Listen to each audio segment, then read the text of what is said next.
പ്രീതികര സുഹൃത്തുക്കളെ, എല്ലാവർക്കും എൻട്രിയിലേക്ക് സ്വാഗതം. ഞാൻ രാജേഷ് സാർ.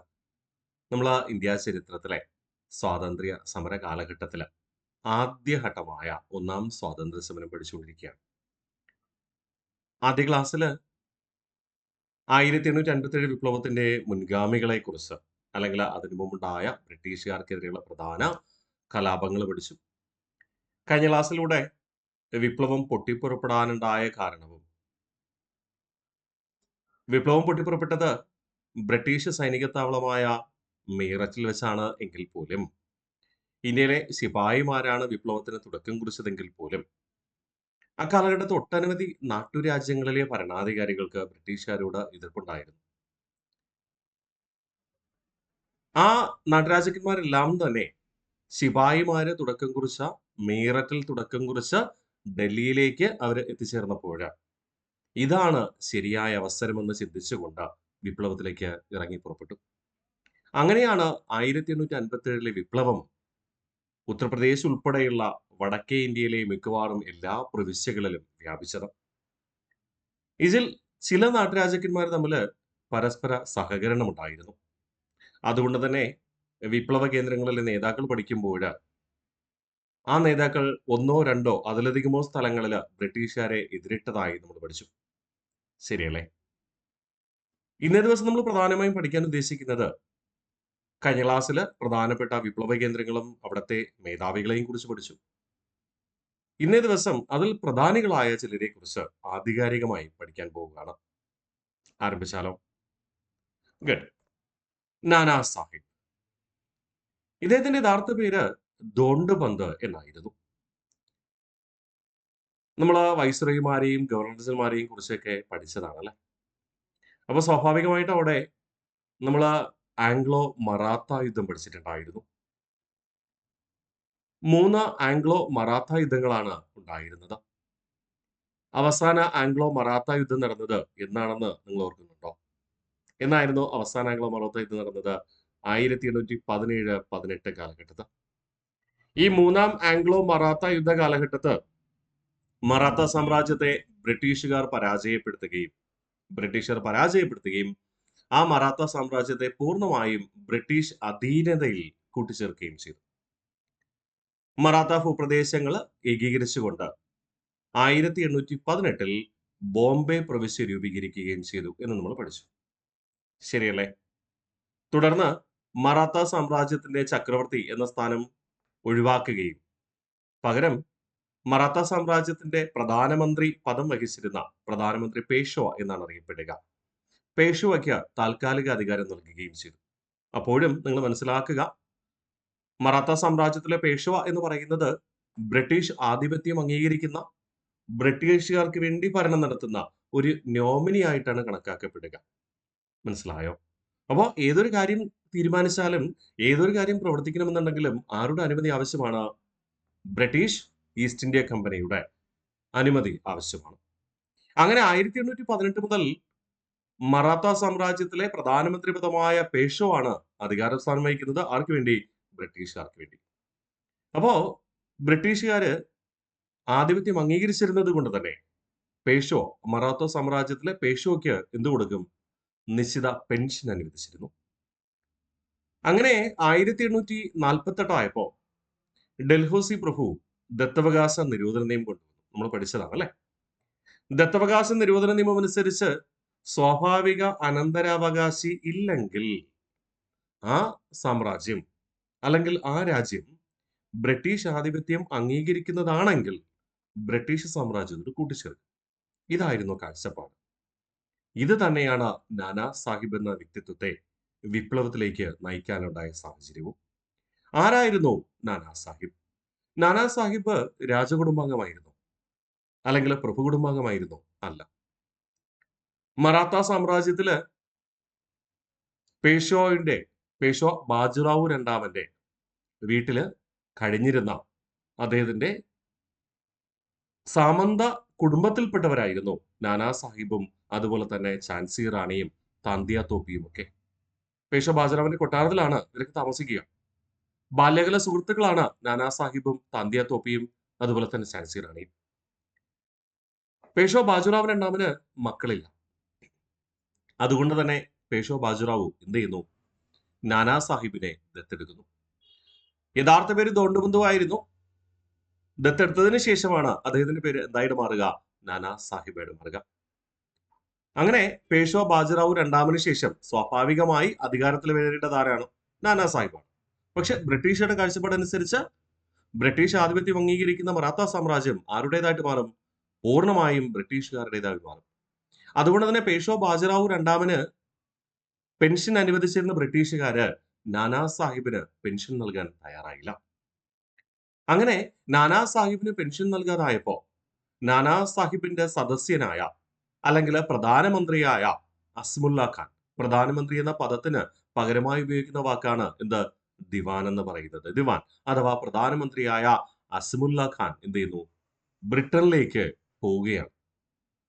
നാനാ സാഹിബിന് പെൻഷൻ അനുവദിക്കണമെന്നും പേഷ്വ ബാജിറാവു രണ്ടാമന്റെ പിൻഗാമിയായി കണക്കാക്കണമെന്നും അസ്മുല്ല ഖാൻ ആവശ്യപ്പെട്ടു.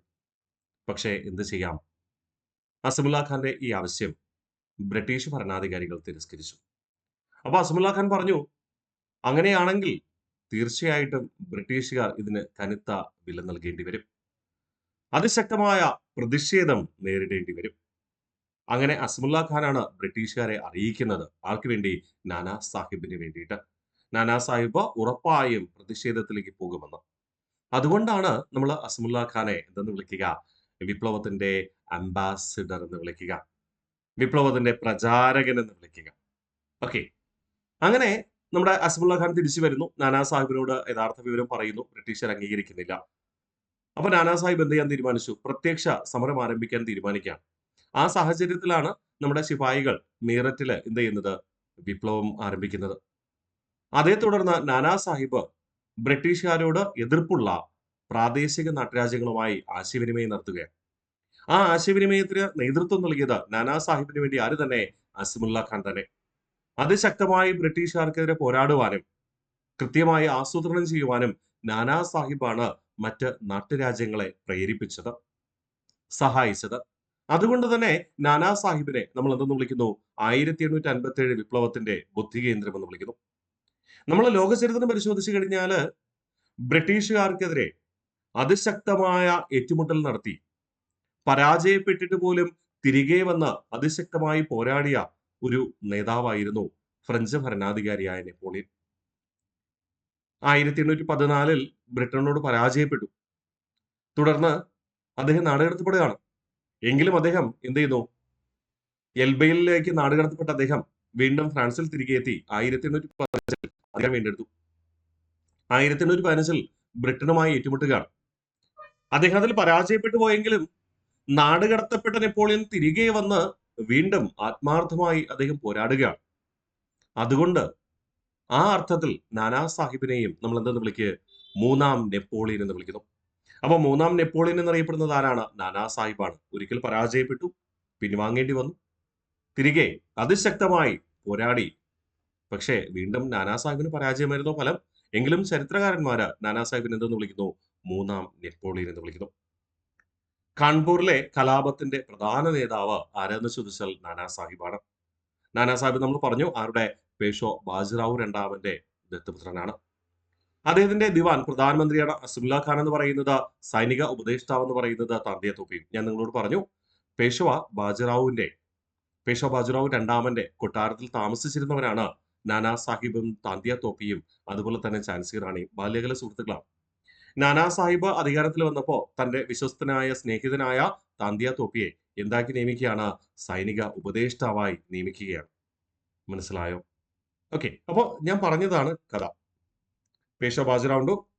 അദ്ദേഹം പേഷ്വ ബാജിറാവു രണ്ടാമൻ മറാത്ത സാമ്രാജ്യത്തിന്റെ പേഷ്വയാണ്. അദ്ദേഹത്തിന് മക്കളില്ല. തുടർന്ന് പിൻഗാമിയായിട്ട് നിയമിക്കുന്നതിന് വേണ്ടിയിട്ട് ഒരു വ്യക്തിയെ ദത്തെടുക്കുന്നു. അദ്ദേഹമാണ് ദോണ്ടുബന്ദ് എന്ന യഥാർത്ഥ നാമമുള്ള പിൽക്കാലത്ത് നാനാ സാഹിബ് എന്ന പേര് സ്വീകരിച്ച വ്യക്തിത്വം. സെറ്റാണേ. പക്ഷെ നാനാ സാഹിബിന് ബ്രിട്ടീഷുകാര് എന്ത് ചെയ്തില്ല? പെൻഷൻ കൊടുത്തില്ല.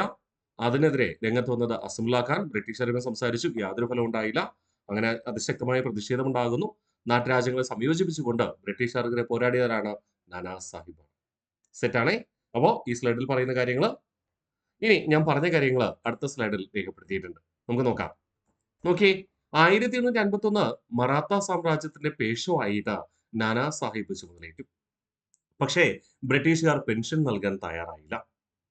ബ്രിട്ടീഷുകാരുമായുള്ള ചർച്ചയ്ക്ക് മാധ്യസ്ഥത വഹിച്ചത് ആരായിരുന്നു?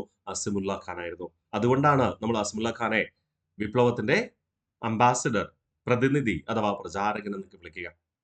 ആദ്യം ഇദ്ദേഹം 1857 ജൂലൈ മാസം പരാജയപ്പെടുകയും ബിദൂറിലേക്ക് പലായനം ചെയ്യുകയും ചെയ്തു.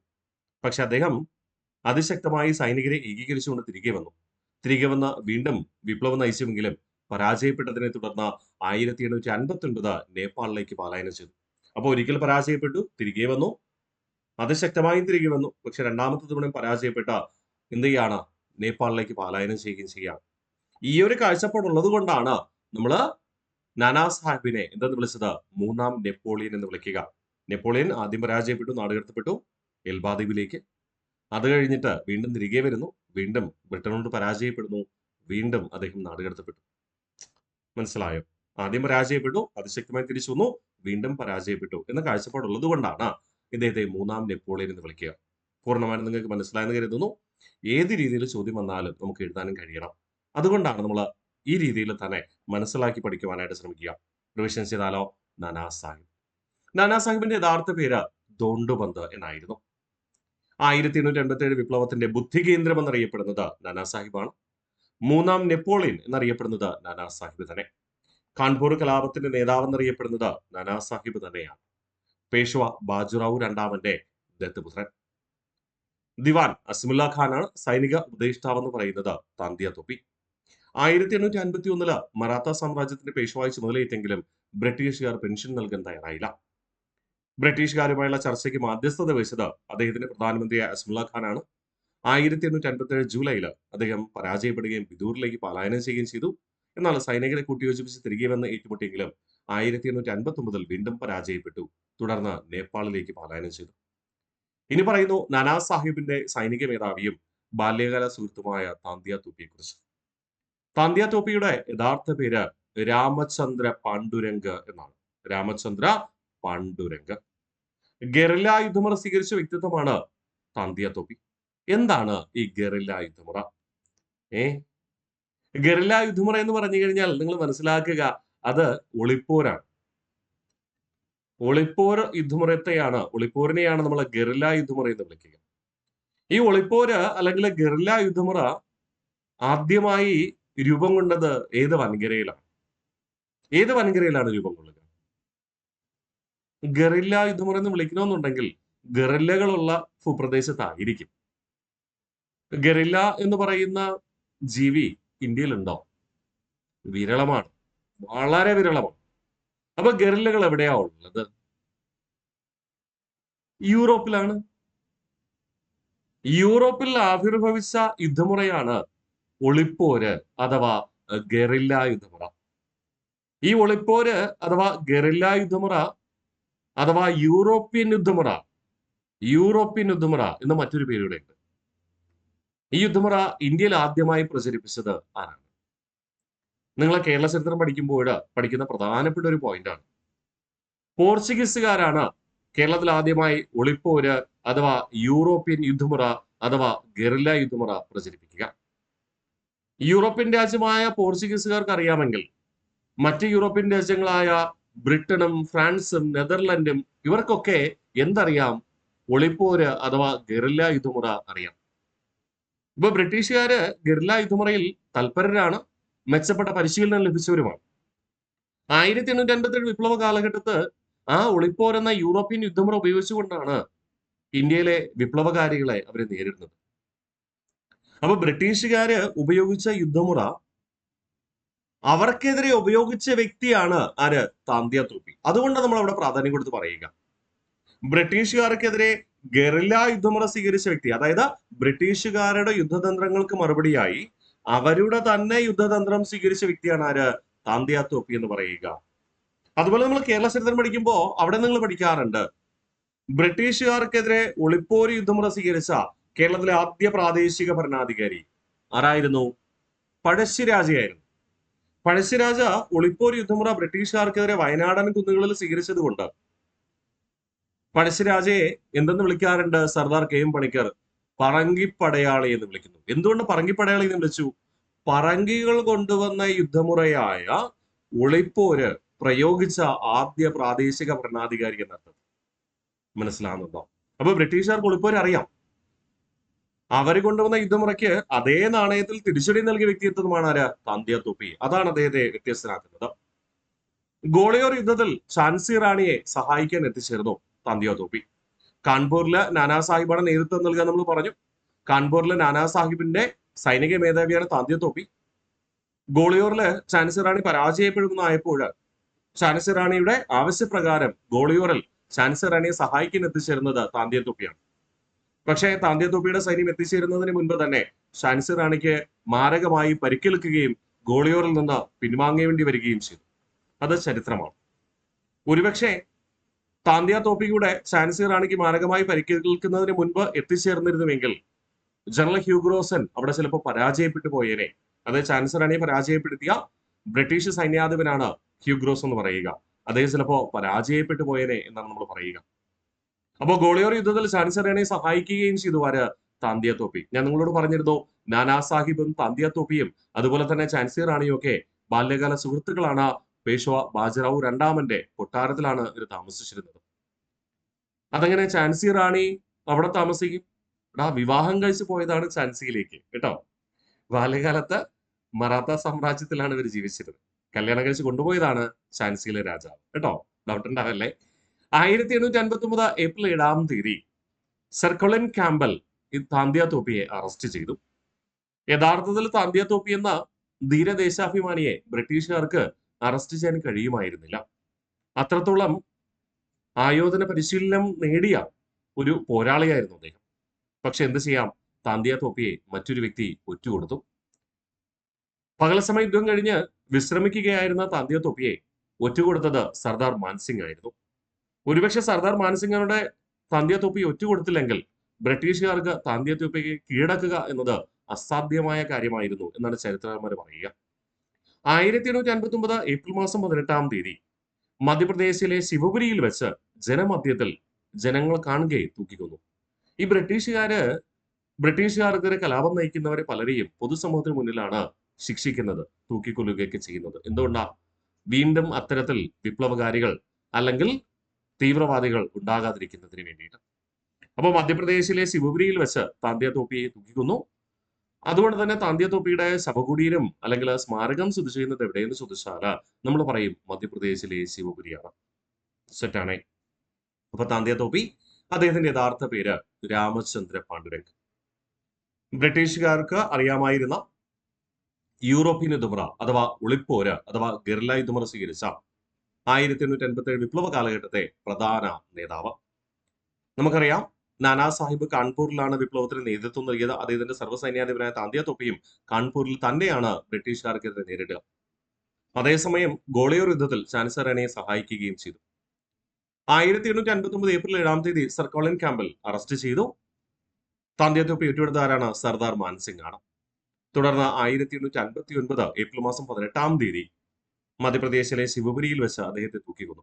അതുകൊണ്ട് തന്നെ താന്തിയ തോപ്പിയുടെ സ്മാരകം സ്ഥിതി ചെയ്യുന്നത് എവിടെയെന്ന് ചോദിച്ചാൽ നമ്മൾ പറയും മധ്യപ്രദേശിലെ ശിവപുരിയാണ്. സെറ്റാണേ. അപ്പോൾ നമ്മൾ നാനാ സാഹിബ് പഠിച്ചു, അദ്ദേഹത്തിന്റെ ആത്മാർത്ഥ സുഹൃത്തും സർവ്വസൈന്യാധിപനായ താന്തിയ തോപ്പിയെ കുറിച്ച് പഠിച്ചു. ഇനി മൂന്നാമത്തെ വ്യക്തി, ബാല്യകാല സുഹൃത്തുക്കളിൽ മൂന്നാമത്തെ വ്യക്തി ഝാൻസി റാണി. ഝാൻസി റാണിയുടെ യഥാർത്ഥ പേര് എന്ന് പറയുന്നത് മണികർണിക എന്നായിരുന്നു. മണികർണിക മറാത്ത സാമ്രാജ്യത്തിലാണ് ജീവിച്ചിരുന്നത്. പേഷ്വ ബാജിറാവു രണ്ടാമന്റെ കൊട്ടാരത്തിലാണ് താമസിച്ചിരുന്നത്.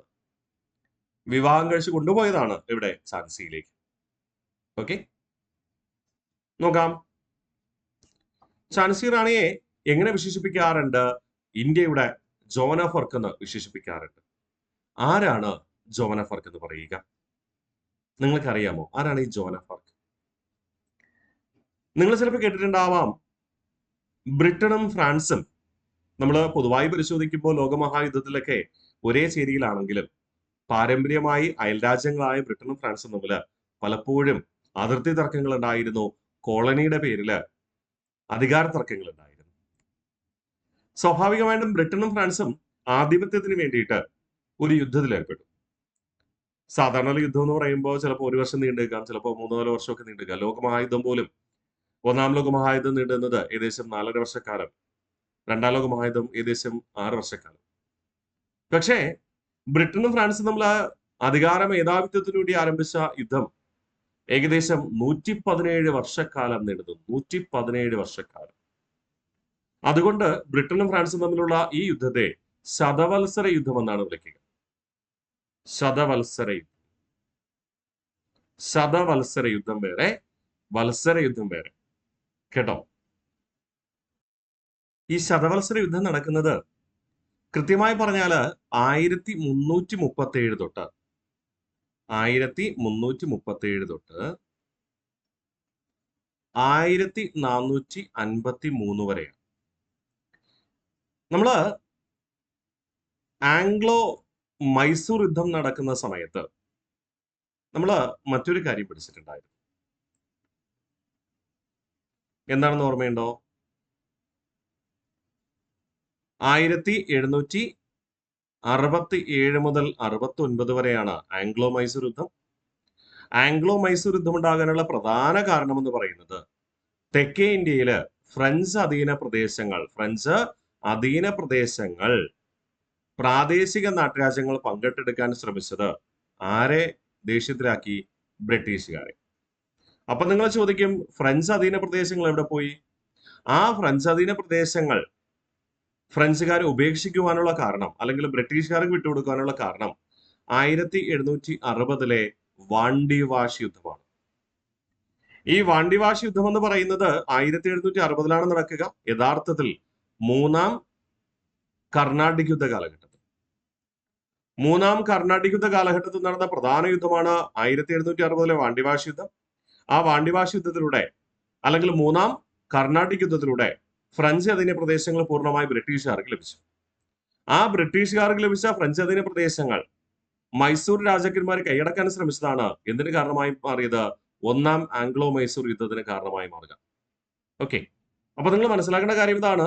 ഫ്രഞ്ച് അധീന പ്രദേശങ്ങൾ ബ്രിട്ടീഷുകാർക്ക് കിട്ടാൻ കാരണമായത് എന്ത് എന്ന് ചോദിച്ചാൽ നമ്മൾ എന്ത് പറയും? വാണ്ടിവാഷ് യുദ്ധം എന്ന് പറയും. ഇക്കാലഘട്ടത്തിൽ യൂറോപ്പിലും ഒരു യുദ്ധം നടക്കുകയാണ്.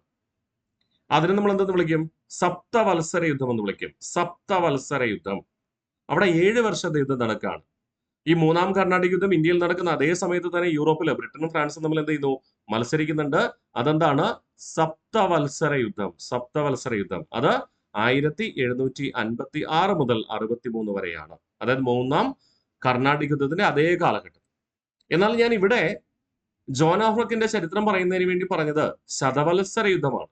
ശതവത്സര യുദ്ധം 1337 മുതൽ 1453 വരെ, ഏകദേശം 17 വർഷങ്ങൾ. ഈ യുദ്ധത്തിന് നേതൃത്വം നൽകിയത് ഫ്രാൻസിലെ അധികാരം മാറ്റുക, ഫ്രാൻസിന്റെ അധികാര പ്രദേശങ്ങൾ ആരേറ്റെടുക്കണം? ബ്രിട്ടീഷുകാർ ഏറ്റെടുക്കണം. അതായിരുന്നു കാഴ്ചപ്പാട്. ഇവിടെ അന്തിമ യുദ്ധ വിജയം നേടിയത് ഫ്രാൻസുകാരാണ്, അല്ലെങ്കിൽ ഫ്രഞ്ചുകാരാണ്. ആരുടെ കാലഘട്ടത്താ? ചാൾസ് 7-ാമന്റെ കാലഘട്ടത്തിൽ. അപ്പൊ ശതവത്സര യുദ്ധത്തിൽ വിജയിച്ചത് ആരാണ്? ചാൾസ് 7-ാമനായിരുന്നു. ചാൾസ് 7-ാമനാണ് വിജയിച്ചത്. ഈ ചാൾസ് 7-ാമന്റെ കാലഘട്ടത്ത് ഫ്രഞ്ച് സൈന്യത്തെ നയിച്ച ഒരു വനിതയുണ്ടായിരുന്നു. ആ വനിതയുടെ പേരാണ് എന്ത്? ജോൺ ഓഫ് ആർക്ക്. മനസ്സിലായോ? അപ്പോ ബ്രിട്ടനും ഫ്രാൻസും തമ്മിലുള്ള 117 വർഷം നീണ്ടുനിന്ന ശതവത്സര യുദ്ധത്തിൽ അന്തിമ വിജയം നേടിയത് ഫ്രാൻസ് ആണ്. ഫ്രാൻസിനെ ഈ ശതവത്സര യുദ്ധത്തിൽ വിജയത്തിൽ എത്തിച്ചത് ചാൾസ് 7-ാമൻ രാജാവായിരുന്നു. ആ ചാൾസ് 7-ാമൻ രാജാവിന്റെ കീഴിൽ സൈന്യത്തെ നയിച്ച വനിതയായിരുന്നു ജോൺ ഓഫ് ആർക്ക്. അതുകൊണ്ട് തന്നെ സമരത്തിന്റെ മുൻനിരയിലേക്ക് എത്തിച്ചേരുന്ന സ്ത്രീകളെ ജോൺ ഓഫ് ആർക്ക് എന്ന് വിശേഷിപ്പിക്കാറുണ്ട്, അല്ലെ? തിരുവിതാംകൂറിലെ ഉത്തരവാദിത്ത ഭരണ പ്രക്ഷോഭ കാലഘട്ടത്ത് തിരുവനന്തപുരത്ത് നിന്ന് തിരുവിതാംകൂർ ഭരണാധികാരി താമസിക്കുന്ന കവടിയാർ കൊട്ടാരത്തിലേക്ക് ഉത്തരവാദിത്ത ഭരണ പ്രക്ഷോഭം, അല്ലെങ്കിൽ ഉത്തരവാദിത്ത ഭരണം ആവശ്യപ്പെട്ടുകൊണ്ട് ഒരു ജാഥ നയിച്ചിരുന്നു. ആരാണ്? അക്കമശറിയാൻ.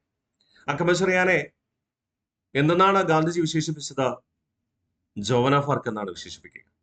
ശരിയല്ലേ? ആ സമരത്തിന് നേതൃത്വം നൽകിയ നേതൃത്വത്തിൽ. അപ്പൊ കൃത്യമായിട്ട് മനസ്സിലാക്കണം, ഝാൻസി റാണി യഥാർത്ഥ പേര് മണികർണിക എന്നാണ്. ഝാൻസി റാണിയെ ഇന്ത്യയുടെ ജോൺ ഓഫ് ആർക്ക് എന്ന് വിശേഷിപ്പിക്കുന്നു. എന്തുകൊണ്ട്? വിപ്ലവത്തിന് നേതൃത്വം നൽകിയ ധീര വനിത എന്ന അർത്ഥത്തിൽ. യഥാർത്ഥത്തിൽ ആരാണ് ജോൺ ഓഫ് ആർക്ക് എന്ന് ചോദിച്ചു കഴിഞ്ഞാൽ ഇംഗ്ലണ്ടും ഫ്രാൻസും തമ്മിലുള്ള ശതവത്സര യുദ്ധത്തിൽ ഫ്രഞ്ച് സൈന്യത്തെ നയിച്ച ഒരു ധീരവനിത. ആ സമയത്ത് വിജയിച്ചത് ഫ്രഞ്ച് ഭരണാധികാരി ചാൾസ് ഏഴാമനുമാണ്. എന്നാൽ നമ്മൾ ആംഗ്ലോ മൈസൂർ യുദ്ധം പഠിച്ചു. ഒന്നാം ആംഗ്ലോ മൈസൂർ യുദ്ധത്തിനുള്ള പ്രധാന കാരണം ഫ്രഞ്ച് അധീന പ്രദേശമായിരുന്ന ഭൂപ്രദേശങ്ങൾ ബ്രിട്ടീഷുകാരിൽ നിന്ന് പ്രാദേശിക നാട്ടുരാജ്യങ്ങൾ കൈവശപ്പെടുത്താൻ ശ്രമിച്ചതാണ് എന്തിന് കാരണമായി തീർന്നത്? ഒന്നാം ആംഗ്ലോ മൈസൂർ യുദ്ധം. അതങ്ങനെ ഫ്രഞ്ച് അധീന പ്രദേശങ്ങൾ ബ്രിട്ടീഷുകാർക്ക് കിട്ടി. അതിന് കാരണമായത് 1760 വാണ്ട്യവാഷ് യുദ്ധമാണ്. ഈ വാണ്ട്യവാഷ് യുദ്ധം നടക്കുന്നത് മൂന്നാം കർണാട്ടിക് യുദ്ധ കാലഘട്ടത്താണ്. ഈ മൂന്നാം കർണാട്ടിക് യുദ്ധ കാലഘട്ടത്ത് ബ്രിട്ടനും ഫ്രാൻസും തമ്മിൽ യൂറോപ്പിൽ യുദ്ധം നടക്കുന്നുണ്ട്. അതാണ് എന്ത് പേരിൽ അറിയപ്പെടുക? സപ്തവത്സര യുദ്ധം എന്നറിയപ്പെടുക. ഓക്കെ, അപ്പൊ സപ്തവത്സര യുദ്ധത്തിന്റെ അവസാനത്തോടു കൂടി ഇന്ത്യയിൽ ഫ്രഞ്ച് ആധിപത്യം അവസാനിച്ചു. എന്നാൽ ഇവിടെ ശതവത്സര യുദ്ധത്തിൽ ആരാണ് വിജയിക്കുക? ഫ്രഞ്ചുകാരാണ്. മനസ്സിലുണ്ടാവണേ. അടുത്ത് പറയുന്നു, ജനങ്ങൾ ഝാൻസി റാണിയെ വിശേഷിപ്പിച്ചത് എന്തെന്നായിരുന്നു? മനുഭായ് സബേലി. സ്നേഹത്തോട് വിളിച്ചതാണ്. ഝാൻസിയിലെ ഭരണാധികാരിയായ ഗംഗാധർ റാവു മരണമടയുകയാണ്. അപ്പോൾ അനന്തരാവകാശികളില്ല എന്ന കാരണം കൊണ്ട് ഝാൻസി എന്ന നാട്ടുരാജ്യത്തെ ബ്രിട്ടീഷുകാർ അവരുടെ ആധിപത്യത്തിന് കീഴിലാക്കാൻ ശ്രമിക്കുന്നു. ആ സമയത്ത് അതുവരെ ഭരണപരിചയം പോലും ഇല്ലാത്ത നമ്മുടെ മണികർണിക സ്വയം അധികാരം ഏറ്റെടുത്തുകൊണ്ട് അവിടുത്തെ ജനങ്ങളുടെ സംരക്ഷണത്തിനായി മുന്നോട്ട് വരികയാണ്. അതുകൊണ്ടാണ് ജനങ്ങൾ മണികർണികയെ സ്നേഹത്തോടെ മനുഭായ് എന്നും സബേലി എന്നും വിളിച്ചത്. ഝാൻസിയിലെ രാജാവായ ഗംഗാധർ റാവുവിന്റെ രണ്ടാം ഭാര്യയാണ് ഝാൻസി റാണി. ഝാൻസി റാണിയുടെ വിവാഹം നടക്കുന്നത് 1842 ഓക്കെ. നമ്മുടെ ഝാൻസി റാണിയുടെ ദത്തപുത്രനാണ് ദാമോദർ റാവു. ഝാൻസി റാണിയുടെ ദത്തപുത്രനാണ് ദാമോദർ റാവു. നിങ്ങൾ ഝാൻസി റാണിയുടെ ചിത്രങ്ങളൊക്കെ കണ്ടിട്ടുണ്ടാവും അല്ലെ? ബ്രിട്ടീഷുകാരോട് ഏറ്റുമുട്ടുമ്പോൾ ദാമോദർ റാവു എന്ന ദത്തപുത്രനെ കൈകളിൽ വഹിച്ചുകൊണ്ടാണ് ബ്രിട്ടീഷുകാർക്കെതിരെ കുതിരപ്പുറത്ത് യുദ്ധം ചെയ്യുക. അതുകൊണ്ട് തന്നെ PSC കുതിരയുടെ പേര് ചോദിക്കാറുണ്ട് കേട്ടോ. ഝാൻസി റാണിയുടെ കുതിരകളായിരുന്നു ബാദലും സാരംഗിയും. ഇതില് യുദ്ധസമയത്ത്, വിപ്ലവ സമയത്ത് ഝാൻസി റാണി ഉപയോഗിച്ചിരുന്ന കുതിര ബാദലായിരുന്നു. അപ്പൊ ഝാൻസി റാണിയുടെ 2 കുതിരകളുണ്ട്. ഒന്ന് ബാദൽ, 2 സാരംഗി. യുദ്ധകാലഘട്ടത്ത് ഝാൻസി റാണി ഉപയോഗിച്ച എന്താ? ബാദലുമായിരുന്നു. ഒന്നുകൂടെ നമുക്ക് റിവിഷൻ ചെയ്താലോ? ഝാൻസി റാണി, യഥാർത്ഥ പേര് മണികർണിക. വിശേഷണം ഇന്ത്യയുടെ ജോൺ ഓഫ് ആർക്ക് എന്നറിയപ്പെടുന്നു. ജനങ്ങൾ വിശേഷിപ്പിച്ചത് മനുഭായ് എന്നും സബേലി എന്നും. ഝാൻസിയിലെ രാജാവായ ഗംഗാധർ റാവുവിന്റെ രണ്ടാം ഭാര്യ. 1842 വിവാഹം നടക്കുക. ദത്തപുത്രൻ എന്ന് പറയുന്നത് ദാമോദർ റാവു. ഝാൻസി റാണിയുടെ കുതിരകൾ 2 എണ്ണമുണ്ട്. ഒന്ന് ബാദലും 2 സാരംഗിയും. 1 ബാദലും 2 സാരംഗിയും. ഓക്കെ അല്ലേ? സെറ്റാണേ. ഇനി ബാക്കി നമ്മൾ പഠിക്കുന്നു. ഞങ്ങളുടെ കൈകളാൽ ഞങ്ങളുടെ ആസാദ് ഷാഹി, അതായത് സ്വതന്ത്ര ഭരണം നശിപ്പിക്കുകയില്ല എന്ന അനുയായികളെ കൊണ്ട് അഥവാ സൈനികരെ കൊണ്ട് പ്രതിജ്ഞ എടുപ്പിച്ചത് ഝാൻസി റാണിയായിരുന്നു. പുതിയ SCERT പുസ്തകത്തിലെ സെന്റൻസ് ആണ്. PSC ആവർത്തിക്കാൻ സാധ്യതയുണ്ട്. കൃത്യമായി പഠിക്കണം. ഞങ്ങളുടെ കൈകളാൽ ഞങ്ങളുടെ ആസാദ് ഷാഹി അഥവാ സ്വതന്ത്ര ഭരണം നശിപ്പിക്കുകയില്ലെന്ന് അനുയായികളെ കൊണ്ട് പ്രതിജ്ഞ എടുപ്പിച്ചത് ആരായിരുന്നു? ഝാൻസി റാണിയായിരുന്നു. ഒടുവില് 1858 ജൂൺ മാസം 18 തീയതി ഝാൻസി റാണി വീരമൃത്യു വരിക്കുന്നു. ഇന്ത്യയുടെ ഔദ്യോഗിക രേഖകളില് മരണമടഞ്ഞത് ജൂൺ 18. അതായത് ഗോളിയാറിൽ വെച്ച് ബ്രിട്ടീഷുകാരുമായി ഏറ്റുമുട്ടുന്നു. മാരകമായ പരിക്കേൽറ്റ ഝാൻസി റാണിയെ അവരുടെ അനുയായികള് അവിടെ നിന്ന് രക്ഷിച്ച് കൊണ്ടുപോകുന്നു. രോഗം ചികിത്സിക്കുന്നതിനിടയില്, അല്ലെങ്കിൽ മുറിവ് ചികിത്സിക്കുന്നതിനിടയില്, പരിക്കേറ്റ മുറിവുകൾ ചികിത്സിക്കുന്നതിനിടയില് പിറ്റേ ദിവസം ജൂൺ മാസം 18 തീയതി വീരമൃത്യു വരിച്ചു എന്നാണ് ചരിത്രരേഖകൾ പറയുക. എന്നാൽ നമ്മുടെ ഝാൻസി റാണിയെ പരാജയപ്പെടുത്തിയ ജനറൽ ഹ്യൂഗ്രോസിന്റെ ഔദ്യോഗിക രേഖകളിൽ പറയുന്നത് ജനറൽ ഹ്യൂഗ്രോസിന്റെ സൈന്യം ഝാൻസി റാണിയെ പരാജയപ്പെടുത്തി കൊലപ്പെടുത്തിയത് ജൂൺ 17 എന്നാണ്. അപ്പൊ നിങ്ങൾ ഒരുപക്ഷെ ഗൂഗിളിലൊക്കെ സെർച്ച് ചെയ്ത് കഴിഞ്ഞാൽ അവിടെ കാണുന്ന ഡേറ്റ് ജൂൺ 17 ആയിരിക്കും. എന്നാൽ SCERT പുസ്തകത്തിലും NCERT പുസ്തകത്തിലും ഇന്ത്യയുടെ ഔദ്യോഗിക രേഖകളിലും പറയുന്നത് ഝാൻസി റാണി വീരമൃത്യു വരിച്ചത് 1858 ജൂൺ 18 എന്നാണ്. ബ്രിട്ടീഷ് രേഖകളിൽ ജൂൺ 17 ആണ്. അതുകൊണ്ട് നിങ്ങൾ ഗൂഗിളിൽ സെർച്ച് ചെയ്യുമ്പോൾ എന്ത് കാണാം? ജൂൺ 17 കണ്ടേക്കാം. അപ്പൊ ഡൗട്ട് വരാതിരിക്കാൻ വേണ്ടിയിട്ടാണ് ഞാനത് മെൻഷൻ ചെയ്യാൻ വേണ്ടിയിട്ട്, നിങ്ങൾക്ക് മനസ്സിലാക്കി തരാൻ വേണ്ടിയിട്ട് അങ്ങനെ തന്നത്. ഓക്കെ. അപ്പൊ PSC ഒരുപക്ഷെ ക്വസ്റ്റ്യൻ ചോദിച്ചു കഴിഞ്ഞാൽ ആൻസർ എന്തായിട്ട് തരത്തുള്ളൂ? ജൂൺ 18 തരത്തുള്ളൂ. ഇനി നിങ്ങൾക്ക് ഡൗട്ട് ഉണ്ട് ആൻസർ ചെക്ക് ചെയ്യാൻ പോയി കഴിഞ്ഞാൽ ജൂൺ 17 കാണിക്കും. ക്ലിയർ? അപ്പൊ ആൻസർ എന്താണ്? ജൂൺ 18 മനസ്സിലാക്കുക. ഇനി എവിടെ വെച്ചാണ് വീരമൃത്യു വരിക്കുക? ഗോളിയോറിൽ വെച്ച്. പരാജയപ്പെടുത്തിയത് ബ്രിട്ടീഷ് സൈന്യാധിപനായ ഹ്യൂ ഗ്രോസ്. ഓക്കെ, അപ്പൊ ഒന്നുകൂടെ നമുക്ക് റിവിഷൻ ചെയ്യുന്ന സ്ലൈഡ്. ഞങ്ങളുടെ കൈകളാൽ ഞങ്ങളുടെ അസാധുശാഖി അഥവാ സ്വതന്ത്ര ഭരണം നശിപ്പിക്കുകയില്ല, അതായത് സ്വാതന്ത്ര്യം നശിപ്പിക്കുകയില്ല എന്ന് അനുയായികളെ കൊണ്ട് പ്രതിജ്ഞ എടുപ്പിച്ചത് ഝാൻസി റാണിയാണ്. എന്തൊക്കെ പ്രതിസന്ധി വന്നാലും ജീവൻ പോകുന്നത് വരെ സ്വന്തം രാജ്യത്തിന് വേണ്ടി പോരാടും എന്ന പ്രതിജ്ഞ. അത്രയേ ഉള്ളൂ. 1888 ജൂൺ 18 വീരമൃത്യു വരിച്ചു. ഇവിടെ വെച്ച് ഗോളിയോറിൽ വെച്ച്. പരാജയപ്പെടുത്തിയത് ജനറൽ ഹ്യൂ ഗ്രോസ്. വിപ്ലവകാരികളുടെ സമുന്നത ധീര നേതാവ് എന്ന് ഝാൻസി റാണിയെ വിശേഷിപ്പിച്ചത് ആരായിരുന്നു? ജനറൽ ഹ്യൂ ഗ്രോസ് ആയിരുന്നു. ഝാൻസി റാണിയെ പരാജയപ്പെടുത്തിയ ബ്രിട്ടീഷ് സൈന്യാധിപൻ തന്നെയാണ് ജനറൽ ഹ്യൂ ഗ്രോസ് എന്ന് പറയുന്നത്. അദ്ദേഹമാണ് ഝാൻസി റാണി എന്തെന്ന് വിളിച്ചത്? വിപ്ലവകാരികളുടെ സമുന്നത ധീര നേതാവ്. വിപ്ലവകാരികളിൽ പലരും പരാജയം ഭീതി പേടിച്ച് പലായനം ചെയ്തു. നമ്മളിതിനെ പഠിച്ചതാണ്. പല സ്ഥലത്തേക്കും പലായനം ചെയ്തു. ചിലര് ഓടിയൊളിച്ചു. പക്ഷേ ജീവൻ വെടിയുന്നത് വരെ ധൈര്യമായി പോരാടിയ വ്യക്തിത്വമാണ് ആര്? നമ്മുടെ ഝാൻസി റാണി. അതുകൊണ്ടാണ് ഝാൻസി റാണിയെ എതിർത്ത് നിന്ന ബ്രിട്ടീഷ് സൈന്യാധിപനായ ജനറൽ ഹ്യൂ ഗ്രോസ് എന്നത് വിളിച്ചത് വിപ്ലവകാരികളുടെ സമുന്നത ധീര നേതാവ്. അന്തർദേശീയ തലത്തിൽ തന്നെ യുദ്ധമേഖലയിൽ സ്വീകരിക്കുന്ന ഒരു സ്വാഭാവിക നടപടിക്രമമുണ്ട്. യുദ്ധം ചെയ്യുന്നത് വരെയാണ് ശത്രുക്കൾ. യുദ്ധ സമയം കഴിഞ്ഞാൽ, യുദ്ധ കാലഘട്ടം കഴിഞ്ഞാൽ അവര് അവരുടെ രാജ്യത്തിന്റെ ഓരോ രാജ്യത്തിന്റെയും ധീരദേശാഭിമാനികളാണ്. ആ ഒരു ചിന്താഗതി ഉണ്ടായിരുന്ന ജനറൽ ഹ്യൂ ഗ്രോസ് അഭിമാന പുരസ്സരമാണ് തന്റെ ശത്രുവായ ഝാൻസി റാണിയെ ഇങ്ങനെ വിശേഷിപ്പിക്കുക. പിൽക്കാലത്ത് ഇന്ത്യയുടെ ആദ്യ പ്രധാനമന്ത്രിയായ ജവഹർലാൽ നെഹ്റു ഝാൻസി റാണിയെ ഇങ്ങനെ വിശേഷിപ്പിച്ചു: ഒരു ഇരുണ്ട പശ്ചാത്തലത്തിലെ പ്രകാശമാനമായ ബിന്ദു. ഒരു ഇരുണ്ട പശ്ചാത്തലത്തിലെ പ്രകാശമാനമായ ബിന്ദു. ബ്രിട്ടീഷ് ആധിപത്യം നിഴലിച്ചിരുന്ന കാലഘട്ടത്ത് ബ്രിട്ടീഷുകാർക്കെതിരെ പോരാടാൻ തയ്യാറായ ധീര വിപ്ലവകാരി എന്ന അർത്ഥത്തിൽ. ഏത് പുസ്തകത്തിലാണ് ജവഹർലാൽ നെഹ്റു അങ്ങനെ പരാമർശിക്കുന്നത്? വിശ്വ ചരിത്രാവലോകനം എന്ന പുസ്തകത്തിൽ. ഓക്കെ അല്ലേ? അപ്പോ വിപ്ലവകാരികളുടെ സമുന്നത ധീര നേതാവ് എന്ന് ഝാൻസി റാണി വിശേഷിപ്പിച്ചത് ആര് എന്ന് ചോദിച്ചു കഴിഞ്ഞാൽ ആരാണടാ? ജനറൽ ഹ്യൂ ഗ്രോസ് എന്ന ബ്രിട്ടീഷ് സൈന്യാധിപൻ. ഒരു ഇരുണ്ട പശ്ചാത്തലത്തിലെ പ്രകാശമാനമായ ബിന്ദു എന്ന് വിശേഷിപ്പിച്ചത് ജവഹർലാൽ നെഹ്റു അദ്ദേഹത്തിന്റെ പുസ്തകമായ വിശ്വ ചരിത്രാവലോകനത്തിൽ. സെറ്റാണേ. അപ്പോ നമുക്ക് ഝാൻസി റാണി ഇവിടെ അവസാനിക്കുകയാണ്. ഝാൻസി റാണി നമുക്ക് പൂർണ്ണമായിട്ടൊന്ന് റിവിഷൻ ചെയ്യാം. ഝാൻസി റാണി യഥാർത്ഥ പേര് മണികർണിക. വിശേഷണം ഇന്ത്യയുടെ ജോൻ ഓഫ് ആർക്ക് എന്നറിയപ്പെടുന്നു. ഝാൻസി റാണിയെ ജനങ്ങൾ വിശേഷിപ്പിച്ചത് മനോഭായി എന്നും ചബയിരിക്കുന്നു. ആരാണ് ജോൻ ഓഫ് ആർക്ക് എന്ന് നമ്മൾ പറഞ്ഞു? ഇംഗ്ലണ്ടും ഫ്രാൻസും തമ്മിലുള്ള ശതവത്സര യുദ്ധത്തിൽ ഫ്രഞ്ച് സൈന്യത്തെ നയിച്ച ധീര സൈന്യാധിപ. അവിടെ ഫ്രഞ്ച് സൈന്യത്തെ നയിച്ച രാജാവ് ചാൾസ് ഏഴാമനാണ്. അത് മറക്കരുത്. ഝാൻസിയിലെ രാജാവായ ഗംഗാധർ റാവുവിന്റെ രണ്ടാം ഭാര്യയായിരുന്നു. 1842 വിവാഹം. ദത്തപുത്രൻ ദാമോദർ റാവു. ഝാൻസി റാണിക്ക് 2 കുതിരകൾ ഉണ്ടായിരുന്നു, ബാദലും സാരംഗിയും. അതിൽ ബാദൽ എന്ന കുതിരയിലാണ് വിപ്ലവം നയിച്ചിരുന്നത്. നമ്മൾ ഝാൻസി റാണിയുടെ ചിത്രം കാണുമ്പോൾ കുതിരപ്പുറത്ത് കൈക്കുഞ്ഞുമായി പോരാടുന്ന ഝാൻസി റാണിയാണ്. ആ കൈക്കുഞ്ഞ് ദാമോദർ റാവു, കുതിര ഏതാണ്? ബാദലുമാണ്. ഞങ്ങളുടെ കൈകളാൽ ഞങ്ങളുടെ ആസാദിഷാക്കി സ്വതന്ത്ര ഭരണം നശിപ്പിക്കുകയില്ലെന്ന അനുയായികളെ കൊണ്ട് പ്രതിജ്ഞ എടുപ്പിച്ചത് ഝാൻസി റാണി. 1852 ജൂൺ മാസം 18 വീരമൃത്യു വരിച്ചു ഗോളിയോറിൽ വെച്ച്. പരാജയപ്പെടുത്തിയത് ജനറൽ ഹ്യൂ ഗ്രോസ്. വിപ്ലവകാരികളുടെ സമുന്നത ധീര നേതാവെന്ന് വിശേഷിപ്പിച്ചത് ജനറൽ ഹ്യൂ ഗ്രോസ് തന്നെ. ഒരു ഇരുണ്ട പശ്ചാത്തലത്തിലെ പ്രകാശമാനമായ ബിന്ദു എന്ന് വിശേഷിപ്പിച്ചത് ജവഹർലാൽ നെഹ്റു. വിശ്വ ചരിത്രാവലോകനം എന്ന പുസ്തകത്തിലാണ് നെഹ്റു ഇങ്ങനെ രേഖപ്പെടുത്തിയിരിക്കുന്നത്.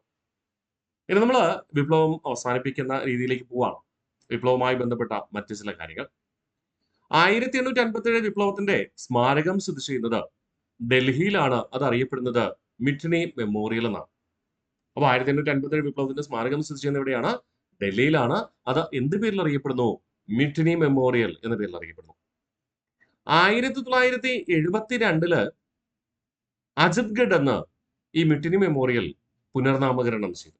അപ്പൊ നിലവിൽ അറിയപ്പെടുന്ന എന്താ? അജത്ഗഡ് എന്നാണ്. പഴയ പേരെന്താ? മിഠിനി മെമ്മോറിയൽ. അപ്പൊ 1857 വിപ്ലവത്തിന്റെ സ്മാരകം സ്ഥിതി ചെയ്യുന്നത് എവിടെയെന്ന് ചോദിച്ചാൽ ഡൽഹിയിലാണ്. അതിന്റെ ആദ്യ പേര് മിറ്റിനി മെമ്മോറിയൽ, നിലവിൽ അറിയപ്പെടുന്നത് അജിത്ഗഡ്. എന്നാണ് അജിത്ഗഡ് എന്ന് റീനെയിം ചെയ്യുന്നത്? 1972. ഇനി 1857 മെമ്മോറിയൽ മ്യൂസിയം സ്ഥിതി ചെയ്യുന്നത് എവിടെയെന്ന് ചോദിച്ചാൽ ലക്നൗ ആണ്. ലക്നൗ ആണ്, പക്ഷേ ഫസ്റ്റ് ഓപ്ഷൻ ചിലപ്പോൾ മീററ്റ് ആയിരിക്കും തരിക. അപ്പൊ ഡൗട്ട് ഉണ്ടാവരുത്. 1857 മെമ്മോറിയൽ മ്യൂസിയം സ്ഥിതി ചെയ്യുന്നത് എവിടെയാണ്? ലക്നൌവിലാണ്. 1857 കലാപത്തിന്റെ പുതിയ സ്മാരകം പണിയെടുപ്പിച്ചിരിക്കുന്നത് ഹരിയാനയിലെ അംബാല എന്ന സ്ഥലത്ത്. 1857 കലാപത്തിന്റെ പുതിയ സ്മാരകം പണിയെടുപ്പിച്ചിരിക്കുന്ന എവിടെ? ഹരിയാനയിലെ അംബാലയിൽ. 1857 വിപ്ലവത്തെ ആസ്പദമാക്കി റിലീഫ് ഓഫ് ലക്നൗ എന്ന ചിത്രം വരച്ചത് Thomas John Barker. Thomas Jones Barker ആണ്. ഇത് ഒരുപാട് തവണ PSC ആവർത്തിച്ചിട്ടുണ്ട്. പ്രത്യേകിച്ച് കലാ സ്വാതന്ത്ര്യ സമര കാലഘട്ടത്തെ കലാ സാംസ്കാരികം എന്ന മേഖലയിലെ പ്രധാനപ്പെട്ട ഒരു ചോദ്യമാണ്. റിലീഫ് ഓഫ് ലക്നൗ എന്ന ചിത്രം വരച്ചത് ആര്? 1857 വിപ്ലവത്തെ ആസ്പദമാക്കി തോമസ് ജോൺസ് ബാർക്കർ. ഓക്കെ, അപ്പൊ 1857 വിപ്ലവ കാലഘട്ടത്തെ പ്രധാനപ്പെട്ട ഏറ്റവും കൂടുതൽ ശ്രദ്ധ ആകർഷിക്കപ്പെട്ട ഒരു കലാപ കേന്ദ്രമാണ് ലക്നൗ. അതുകൊണ്ടാണ് 1857 മെമ്മോറിയൽ മ്യൂസിയം ലക്നൌവിൽ സ്ഥാപിച്ചിരിക്കുന്നത്. ആ ലക്നൌവിലെ ദാരുണമായ സംഭവം ലോകത്തെ അറിയിക്കുന്ന ചിത്രമായിരുന്നു തോമസ് ജോൺസ് ബാർക്കറുടെ റിലീഫ് ഓഫ് ലക്നൗ. സെറ്റാണേ? ഒന്നുകൂടെ നമുക്ക് റിവിഷൻ ചെയ്യാം. 1857 വിപ്ലവത്തിന്റെ സ്മാരകം ഡൽഹിയിൽ സ്ഥിതി ചെയ്യുന്നു. അത് ആദ്യം അറിയപ്പെട്ടിരുന്നത് വിറ്റിനി മെമ്മോറിയൽ. 1972 അത് പുനർനാമകരണം ചെയ്തു. നിലവിൽ അറിയപ്പെടുന്നത് അജിത്ഗഡ്. 1857 മെമ്മോറിയൽ മ്യൂസിയം സ്ഥിതി ചെയ്യുന്നത് എവിടെയെന്ന് ചോദിച്ചാൽ നമ്മൾ പറയും ലക്നൗ എന്ന് പറയും. 1857 കലാപത്തിന്റെ പുതിയ സ്മാരകം സ്ഥിതി ചെയ്യുന്നത് ഹരിയാനയിലെ അംബാലയിലും. റിലീഫ് ഓഫ് ലക്നൗ എന്ന ചിത്രം വരച്ചത് ആരാണ്? തോമസ് ജോൺസ് ബാർക്കർ ആണ്. സെറ്റാണേ? അടുത്ത 1857 കലാപം ആരംഭിക്കുമ്പോൾ ബ്രിട്ടീഷ് ഇന്ത്യയിലെ കമാൻഡർ ഇൻ ചീഫ് എന്ന് പറയുന്നത് ജോർജ് ആൻസൺ ആയിരുന്നു. ഈ ജോർജ് ആൻസൺ എന്തായിരുന്നു? കോളറ ബാധിച്ച് മരിക്കുകയാണ്. കലാപം അവസാനിക്കുന്ന സമയത്ത് ബ്രിട്ടീഷ് ഇന്ത്യയിലെ കമാൻഡർ ഇൻ ചീഫ് എന്ന് പറയുന്നത് സർ കൊളിൻ ക്യാമ്പൽ ആണ്. Sir Colin Campbell. ഈ രണ്ടുപേരും മറക്കരുത്, ഇമ്പോർട്ടന്റ് ആണ്. ഓക്കെ, അപ്പൊ 1857 കലാപം ആരംഭിക്കുമ്പോൾ ബ്രിട്ടീഷ് ഇന്ത്യയിലെ കമാൻഡർ ഇൻ ചീഫ് എന്ന് പറയുന്നത് ജോർജ് ആൻസൺ ആണ്. അദ്ദേഹം കോളറ ബാധിച്ച് മരിച്ചു. 1858 ജൂലൈ മാസത്തോടു കൂടി കലാപം അടിച്ചമർത്തി എന്നാണ് ബ്രിട്ടീഷുകാർ പറയുക. യഥാർത്ഥത്തിൽ 1859 വരെയൊക്കെ പല സ്ഥലങ്ങളിൽ കലാപം നീണ്ടുന്നു. എങ്കിലും 1858 ജൂലൈ മാസത്തോടു കൂടി കലാപം അടിച്ചമർത്തി എന്ന് പറയുന്നു. 1858 കലാപം അടിച്ചമർത്തുന്ന സമയത്ത് ബ്രിട്ടീഷ് ഇന്ത്യയിലെ കമാൻഡർ ഇൻ ചീഫ്, സൈനിക മേധാവി, സൈനിക പരമാധികാരി ആരായിരുന്നു? സർ കൊളിൻ ക്യാമ്പൽ ആയിരുന്നു. ഓക്കെ, അപ്പോ ഇന്ന് നമ്മൾ പഠിക്കാൻ ഉദ്ദേശിക്കുന്നത് ഇത്രയും കാര്യങ്ങൾ മാത്രമായിരുന്നു. പൂർണ്ണമായിട്ട് നമുക്ക് റിവിഷൻ ചെയ്യാം. ഇന്ന് നമ്മൾ പഠിച്ച കാര്യങ്ങൾ 3 വ്യക്തിത്വങ്ങളെ കുറിച്ച് പഠിച്ചു, പിന്നെ കുറച്ച് ഫാക്ട്സ് അല്ലെ. ആദ്യം പഠിച്ചത് നാനാ സാഹിബിനെ കുറിച്ച്. നാനാ സാഹിബിന്റെ യഥാർത്ഥ പേര് ദോണ്ടുപന്ത് എന്നായിരുന്നു. വിശേഷണം 1857 വിപ്ലവത്തിന്റെ ബുദ്ധികേന്ദ്രം, 3ാം നെപ്പോളിയൻ, കാൺപൂർ കലാപത്തിന്റെ നേതാവ്, പേഷ്വ ബാജിറാവു രണ്ടാമന്റെ ദത്തുപുത്രൻ, ദിവാൻ അസിമുല്ല ഖാൻ, സൈനിക ഉപദേഷ്ടാവ് ആത്മാർത്ഥ സുഹൃത്തായ താന്തിയ തോപ്പി. 1851 മറാത്ത സാമ്രാജ്യത്തിന്റെ പേഷ്വായി ചുമതലയേറ്റു. പേഷ്വ ബാജിറാവു രണ്ടാമന്റെ പിൻഗാമിയായിട്ട്. പേഷ്വ ബാജിറാവു രണ്ടാമന് നൽകിയിരുന്ന പെൻഷൻ തുടർന്ന് ആർക്ക് നൽകിയില്ല? ബ്രിട്ടീഷുകാര് നാനാ സാഹിബിന്. അതാണ് യഥാർത്ഥത്തിൽ വിപ്ലവത്തിന് കാരണം. ബ്രിട്ടീഷുകാർ പെൻഷൻ നൽകാൻ തയ്യാറായില്ല. ബ്രിട്ടീഷുകാരുമുള്ള ചർച്ചയ്ക്ക് മധ്യസ്ഥത വെച്ചത് അസിമുല്ല ഖാൻ ആയിരുന്നു. അതുകൊണ്ട് അസിമുല്ല ഖാൻ നമ്മൾ എന്തെന്ന് വിളിക്കും? 1857 വിപ്ലവത്തിന്റെ അംബാസിഡർ അഥവാ പ്രചാരകൻ എന്ന് വിളിക്കും. 1857 ജൂലൈ മാസം ബിദൂറിലേക്ക് പലായനം ചെയ്തു, പരാജയപ്പെട്ടിട്ട്. പക്ഷേ അദ്ദേഹം അതിശക്തമായി സൈനികരെ കൂട്ടിയോജിപ്പിച്ച് തിരികെ വരികയും ബ്രിട്ടീഷുകാരെ ഏറ്റുമുട്ടുകയും ചെയ്തു. വീണ്ടും ബ്രിട്ടീഷുകാരുടെ പിടിയിൽ അകപ്പെടുമെന്നായപ്പോ ഇദ്ദേഹം 1859 നേപ്പാളിലേക്ക് പലായനം ചെയ്തു. താന്തിയ തോപ്പി. നാനാ സാഹിബ് കാൺപൂരിലാണ് വിപ്ലവത്തിന് നേതൃത്വം നൽകിയത്. അവിടെ അദ്ദേഹത്തെ സഹായിച്ച അദ്ദേഹത്തിന്റെ സൈനിക മേധാവിയായിരുന്നു താന്തിയ തോപ്പി. യഥാർത്ഥ പേര് രാമചന്ദ്ര പാണ്ഡുരംഗ്. ബ്രിട്ടീഷുകാർ ഉപയോഗിച്ചിരുന്ന ഗെർല യുദ്ധമുറ അതേ നാണയത്തിൽ തിരിച്ചടി നൽകുന്നതിന് വേണ്ടി ഉപയോഗിച്ച വിപ്ലവകാരിയാണ് താന്തിയ തോപ്പി. അപ്പൊ 1857 വിപ്ലവ കാലഘട്ടത്ത് ഗെർല യുദ്ധമുറ സ്വീകരിച്ച ധീര വിപ്ലവകാരിയായ താന്തിയ തോപ്പി. ഗോളിയോർ യുദ്ധത്തിൽ ഝാൻസി റാണിയെ സഹായിച്ചു. 1859 ഏപ്രിൽ മാസം 7-ാം തീയതി സർ കൊളിൻ ക്യാമ്പൽ ഇദ്ദേഹത്തെ തടവിലാക്കി. യഥാർത്ഥത്തിൽ യുദ്ധത്തിലൂടെയല്ല, പതുങ്ങിയിരുന്ന് കീഴടക്കുകയായിരുന്നു. താന്തിയ തോപ്പിയെ ഒറ്റുകൊടുത്തത് അല്ലെങ്കിൽ ചതിച്ചത് സർദാർ മാൻസിംഗ്. തുടർന്ന് 1859 ഏപ്രിൽ മാസം 18-ാം തീയതി എന്ത് ചെയ്യുന്നു? മധ്യപ്രദേശിലെ ശിവഗിരിയിൽ വെച്ച് ജനമധ്യത്തിൽ തൂക്കിക്കൊല്ലുന്നു. താന്തിയ തോപ്പിയുടെ സ്മാരകം സ്ഥിതി ചെയ്യുന്നത് മധ്യപ്രദേശിലെ ശിവഗിരിയിലാണ്. ഝാൻസി റാണി യഥാർത്ഥ പേര് മണികർണിക, വിശേഷണം ഇന്ത്യയുടെ ജോൺ ഓഫ് ആർക്ക് എന്നറിയപ്പെടുന്നു. ജനങ്ങൾ വിശേഷിപ്പിച്ചത് മനുഭായ് അഥവാ സബേലി. ഝാൻസിയിലെ രാജാവായ ഗംഗാധർ റാവുവിന്റെ രണ്ടാം ഭാര്യ. വിവാഹം നടന്നത് 1842-ലായിരുന്നു. അതുവരെ ഝാൻസി റാണി എവിടെയായിരുന്നടാ? പേഷ്വ ബാജിറാവു രണ്ടാമന്റെ കൊട്ടാരത്തിലായിരുന്നു. നാനാ സാഹിബും താന്തിയ തോപ്പിയും എല്ലാവരും ഉൾപ്പെടെ. ദത്തുപുത്രൻ ദാമോദർ റാവു. 2 കുതിരകളുണ്ടായിരുന്നു, 1 ബാദലും 2 സാരംഗിയും. വിപ്ലവ കാലഘട്ടത്തിൽ ഝാൻസി റാണി സഞ്ചരിച്ചത് ബാദൽ എന്ന കുതിരയിലാണ്. ഞങ്ങളുടെ കൈകളാൽ ഞങ്ങളുടെ ആസാദ് ഷാഹി അഥവാ സ്വതന്ത്ര ഭരണം നശിപ്പിക്കുകയില്ലെന്ന് അണിയകൾ കൊണ്ട് പ്രതിജ്ഞ എടുപ്പിച്ചത് ഝാൻസി റാണിയാണ്. 1858 ജൂൺ മാസം 18-ാം തീയതി വീരമൃത്യു വരിച്ചു. പക്ഷെ ബ്രിട്ടീഷ് രേഖകളിൽ ജൂൺ 17 എന്നും നിങ്ങളുടെ മനസ്സിലുണ്ടാവണം. എവിടെ വെച്ചാണ് വീരമൃത്യു വരിക്കുക? ഗോളിയോറിൽ വെച്ച്. പരാജയപ്പെടുത്തിയത് ബ്രിട്ടീഷ് സൈന്യാധിപനായ ജനറൽ ഹ്യൂ ഗ്രോസ്. വിപ്ലവകാരികളുടെ സമുന്നത ധീര നേതാവ് എന്ന് ഝാൻസി റാണിയെ വിശേഷിപ്പിച്ചത് ജനറൽ ഹ്യൂ ഗ്രോസ് ആണ്. ഒരു ഇരുണ്ട പശ്ചാത്തലത്തിലെ പ്രകാശമാനമായ ബിന്ദു എന്ന് വിശേഷിപ്പിച്ചത് ജവഹർലാൽ നെഹ്റു. ജവഹർലാൽ നെഹ്റുവിന്റെ വിശ്വചരിത്രാവലോകനം എന്ന പുസ്തകത്തിലാണ് ഝാൻസി റാണിയെ ഇത്തരത്തിൽ വിശേഷിപ്പിക്കുക. 1857 വിപ്ലവത്തിന്റെ സ്മാരകം സ്ഥിതി ചെയ്യുന്ന ഡൽഹിയിലാണ്. അത് അറിയപ്പെടുന്നത് മിറ്റിനി മെമ്മോറിയൽ. 1972 മിറ്റിനി മെമ്മോറിയൽ എന്ന പേര് മാറ്റി അജിത് ഗഡ് എന്ന് പുനർനാമകരണം ചെയ്തു. അതോടെ നിലവിൽ അറിയപ്പെടുന്ന പേരെന്ന് ചോദിച്ചാൽ അജിത് ഗഡ് ആണ്. 1857 മെമ്മോറിയൽ മ്യൂസിയം സ്ഥിതി ചെയ്യുന്നത് ലക്നൌവിലാണ്. 1857 കലാപത്തിന്റെ പുതിയ സ്മാരകം സ്ഥിതി ചെയ്യുന്നത് ഹരിയാനയിലെ അംബാല എന്ന സ്ഥലത്ത്. റിലീഫ് ഓഫ് ലക്നൌ എന്ന ചിത്രം വരച്ചത് തോമസ് ജോൺസ് ബാർക്കറുമാണ്. സെറ്റാണേ. അവസാനമായി നമ്മൾ പഠിച്ചു 1857 കലാപം ആരംഭിക്കുമ്പോൾ ബ്രിട്ടീഷ് ഇന്ത്യയിലെ കമാൻഡർ ഇൻ ചീഫ് സർവ്വസൈന്യാധിപൻ ജോർജ് ആൻസൺ ആയിരുന്നു. അദ്ദേഹം കോളറ ബാധിച്ച് മരിച്ചുപോയി. 1858 കലാപം പൂർണ്ണമായി അടിച്ചമർത്തുന്ന സമയത്ത്, അത് ജൂലൈ മാസം, ഇന്ത്യയിലെ ബ്രിട്ടീഷ് കമാൻഡർ ഇൻ ചീഫ് എന്ന് പറയുന്നത്, സർവ്വസൈന്യാധിപൻ എന്ന് പറയുന്നത് സർ കൊളിൻ ക്യാമ്പൽ ആയിരുന്നു.